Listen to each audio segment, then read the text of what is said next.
Hello, everybody. Welcome to It Was Tuesday with your host, James Chen, and Nathan wants to join in on the hosting deals as well. We're going to talk about a feature that I feel like every fighting game needs to add to their game. I think that this is pertinent, and I think that this would improve online experiences a lot, and that is group ranked. Now, I've had a video about this before. You've heard me talk about this in other videos, but I wanted to make specifically this one video here talking about what this concept is.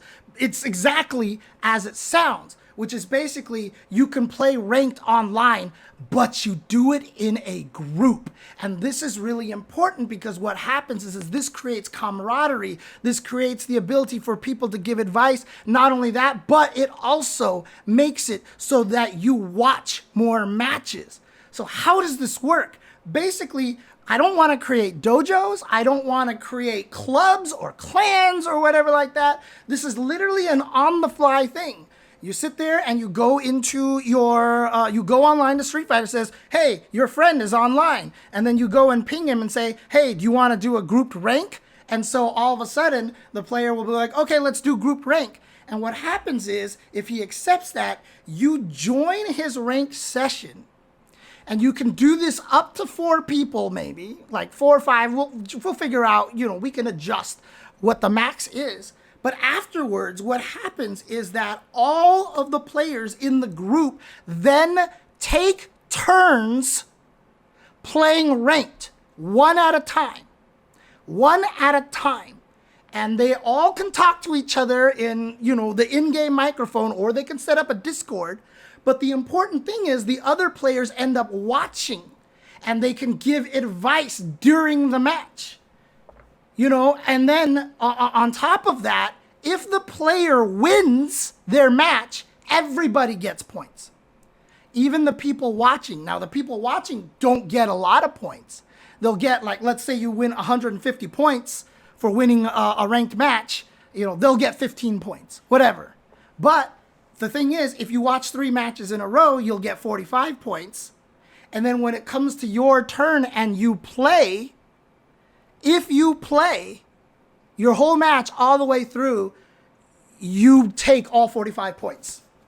You'll actually get all 45 points. The reason why I have it set up like this is because that way, you don't want to be able to just skip your turn, and let someone carry you to higher ranks, even as little points as it is. So the only way you can get the points is actually playing your match all the way through till the end of the match. Then you collect the points that you would have gotten from watching the other people. That's how you collect the points. You don't get the points until you complete your match. The reason why this exists is because there will be times that you will legit have to skip your turn. There will be times where you legit I really need to, the DoorDash is here, or my mom is yelling at me, or I really need to go to the bathroom for a few minutes. I'll be back, right? And so the other people can skip your turn, but as soon as you skip your turn, you lose those 45 points, right? But again, it's not enough for you to be like, dang it, I don't want to lose these 45 points. But the whole point of this is to create the camaraderie, create the ability for you to watch players play. And not only that, but fighting games are a social genre. You need to have the communication. Other people watching you play is so important. And like I said, you don't get the points if your friend loses. But you don't lose points. You get 0. But that means then you will try to encourage your teammate and help them, find ways for them to get better, right? And yes, and John the Amachan says, I really like this idea. It's hard to learn alone. That is absolutely why I want to do this, is because it is so hard to learn fighting games by yourself. If you create a group ranked where these 4 people max or 5 people max just sit there and they take turns playing, and they're just chatting with each other and having a great time. What is one of the most addicting things about a competitive game like Fortnite or League of Legends or Call of Duty is that you're playing with your friends and you're all just sitting there talking and having a good time, and it becomes a social thing. And now you're enjoying yourself. And not only that, but when you lose to someone and you want to rage, with other people around, you rage less, maybe not, depending on who you are. But at the same time, the other people may be able to calm you down or encourage you or be like, no, you did great. Actually, your anti-airs were on point that time. You know, and I think that that's really, really good. Yeah, I mean, obviously you can do this manually with Discord and Reddit, but building it into the game so that you watch them and you're forced to watch and you get a reward for watching and you're rewarded for encouraging them and giving them advice and helping them get stronger. That's the whole point of it. Maybe we even ramp up the points. Maybe you actually, if they get 150, maybe you actually get 50 points. Maybe you get a third of the points. And then for 3 characters, 3 wins in a row, like if you have a team of 4, 3 wins in a row, you get a whole 150. And if you win yours, you'll get 300 points or something like that. Maybe we actually do that encouragement. We just have to figure out ways to make sure it's designed so that someone can't carry you. And the reason why it works out pretty well is that, you know, you can't just like join Punk's group and let him carry you, because then Punk is just going to be like, I have to wait every other match. And trust me, they don't want to do that. They don't want to do that. You know what this reminds me of? Monster Hunter. Yeah, I mean, the Monster Hunter thing is very similar to, you know, to the things like League of Legends and Call of Duty. It's just the team. You're creating the team environment, which works for so many other competitive games in a fighting game, but it's more than just, hey, can we, you know, do this? I mean, let's say you fight someone in ranked and they're really good. And you're like, I have never fought a person who uses Aki like that. And then you're like, hey, I'm just going to send you a request for joining my group ranked.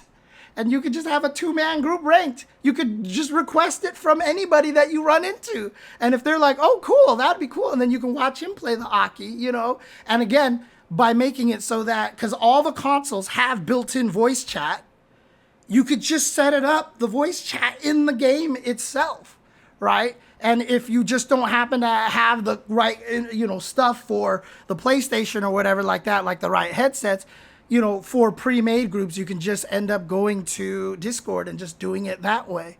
But the point about it is it creates a group environment. It can create an encouraging kind of environment where people are rooting for each other, helping each other.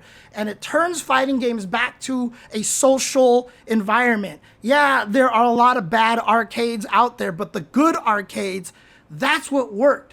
Even if you had a bunch of people there, you would end up forming cliques of like 3 or 4 people, and you would always help each other. God, how do I beat Valle? The other guy's like, dude, the problem is like every time you're jumping too much. Valle's anti-air is too good.